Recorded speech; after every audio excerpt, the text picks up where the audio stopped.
आज हम लोग पढ़ने वाले हैं आपका एक अच्छा चैप्टर है जिसका नाम है वृत्तों से संबंधित क्षेत्रफल। कक्षा 10 का एनसीईआरटी का चैप्टर नंबर 12 है आपका कि वृत्तों से संबंधित क्षेत्रफल। सबसे पहले हम लोग जानेंगे चैप्टर का नाम क्या है, वृत्तों से संबंधित क्षेत्रफल।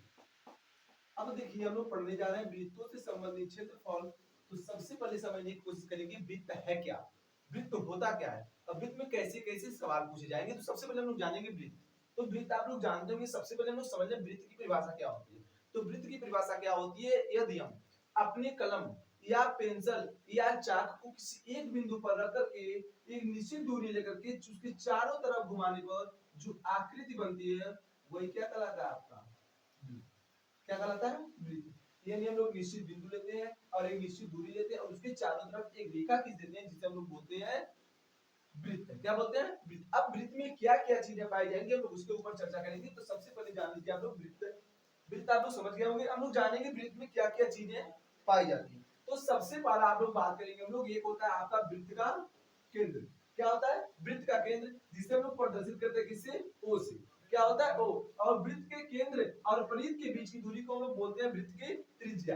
क्या बोलते हैं, वृत्त की त्रिज्या, जिसे हम लोग प्रदर्शित करते हैं स्मॉल आर से। तो सबसे पहले हम लोग समझें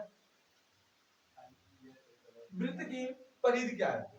तो जो चारों तरफ की लंबाई होती है ना उसे हम लोग बोलते हैं वृत्त की परिधि। ये आपका वृत्त का केंद्र ओ और ये वृत्त के त्रिज्या। तो सबसे पहले हम लोग समझेंगे कि वृत्त का त्रिज्या क्या होता है, वृत्त का व्यास क्या होता है। तो वृत्त का जो त्रिज्या होता है वृत्त के केंद्र और परिधि के बीच की जो दूरी होती है वो क्या होती है, आपके वृत्त की त्रिज्या। दूसरा क्या है आपका, जो वृत्त का व्यास होता है, एक ऐसी जीवा जो वृत्त के केंद्र से जाती है उसे हम लोग बोलते हैं वृत्त का व्यास। क्या बोलते हैं, वृत्त का व्यास। जो वृत्त का व्यास होता है वो एक वृत्त की सबसे बड़ी जीवा होती है। और जीवा क्या होती है आपका, जो जीवा होती है आपका, जब हम परिधि के किसी दो बिंदु को मिलाते हैं, जब वृत्त के परिधि के किसी दो बिंदु को मिलाते हैं जो लाइन बनती है उसे हम लोग बोलते हैं वृत्त की जीवा। क्या बोलते हैं, वृत्त की जीवा। और ये आपका है वृत्त की परिधि। अब सुनिए सवाल कैसे कैसे आएंगे। पहला सवाल आपका आएगा वृत्त की परिधि। जो वृत्त की आपकी परिधि होती है वो क्या होती है, वृत्त की परिधि। परिधि का मतलब होता है, हम लोग क्या बोल सकते हैं, परिधि।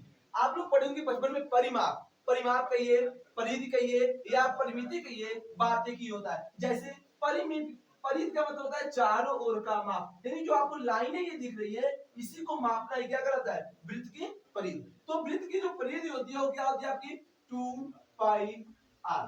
क्या होती है, 2 पाई आर होती है आपके वृत्त की परिधि, वृत्त की परिमाप, वृत्त का। दूसरा होता है आपका वृत्त का क्षेत्रफल। क्या होता है, वृत्त का क्षेत्रफल। जो आपका वृत्त का क्षेत्रफल होता है वो होता है पाई आर स्क्वायर। क्या होता है, वृत्त का क्षेत्रफल होता है पाई आर स्क्वायर। उसके बाद इसमें सवाल कैसे पूछे जाए, तो आसान से सवाल है। आप लोग 5, 6 में, 7 में, 8 में पढ़े होंगे, 9 में पढ़े होंगे, लेकिन 10 में हम लोग क्या पढ़ेंगे, अपने चैप्टर में क्या पढ़ेंगे, पढ़ेंगे क्या, वृत्त खंड का क्षेत्रफल, त्रिज्य खंड का क्षेत्रफल जो बनता है उसे हम लोग बोलते हैं वृत्त खंड और त्रिज्य खंड का क्षेत्रफल। तो सबसे पहले हम लोग समझें वृत्त खंड का क्षेत्रफल और त्रिज्य खंड का क्षेत्रफल है क्या। तो सबसे पहले हम लोग जानने की कोशिश करेंगे वृत्त खंड और त्रिज्य खंड। आपका नाम ही उसका ऐसा है, वृत्तों में एक ऐसा खंड, वृत्तों में एक ऐसा खंड जो त्रिज्याओं के द्वारा बनता है उसे हम लोग क्या बोलते हैं, त्रिज्य खंड। वृत्तों में एक ऐसा खंड जो त्रिज्याओं के द्वारा बनता है उसे हम लोग क्या बोलते हैं, त्रिज्य खंड। जैसे हम लोग देख रहे होंगे ओ, ए और बी, ये क्या आपका त्रिज्य खंड है। एक होता है क्या, जब हम लोग जीवा खींचते हैं एक खंड बनता है जिसे हम लोग क्या बोलते हैं, वृत्त खंड। जो देखो रंगा हुआ भाग दिख रहा है आपको, यही क्या है आपका है वृत्त खंड। तो सबसे पहले हम लोग समझें वृत्त खंड क्या होता है, त्रिज्य खंड। चलिए ध्यान दीजिए।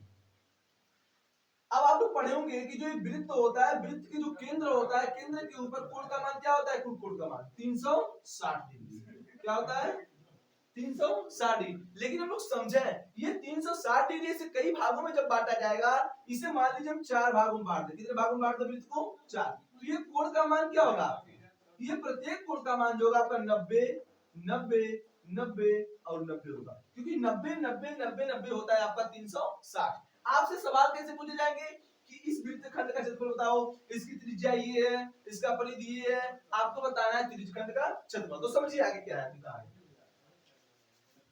तो हम लोग समझने की कोशिश करते हैं कि वृत्तखंड और त्रिज्यखंड क्या होता है।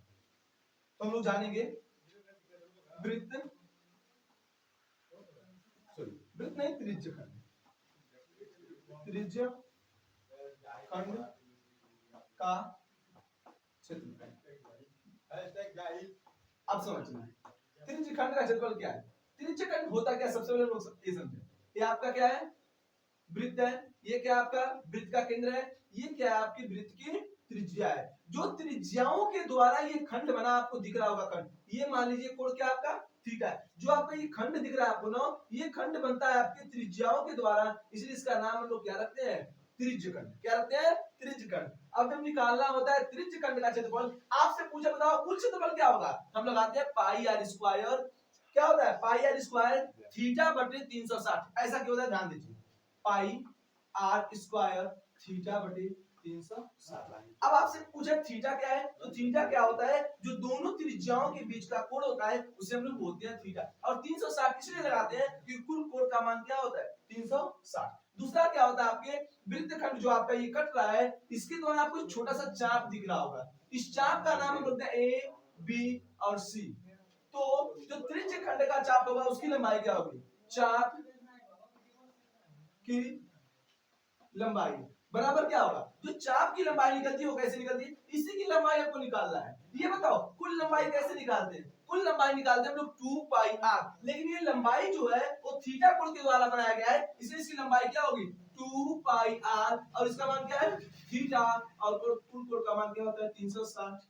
तो क्या हो गया 2 पाई आर थीटा अपान 360। जब इस चाप की लंबाई, कभी कभी क्या पूछते हैं आपसे कि बताओ इस त्रिज्यखंड का परिमाप क्या होगा, त्रिज्यखंड का परिमाप क्या होगा। आप परिमाप के बारे में जानते हैं, उसका नाम ही है परिमाप। परिमाप का मतलब होता है चारों ओर का माप। तो चारों ओर में कौन कौन आएगा,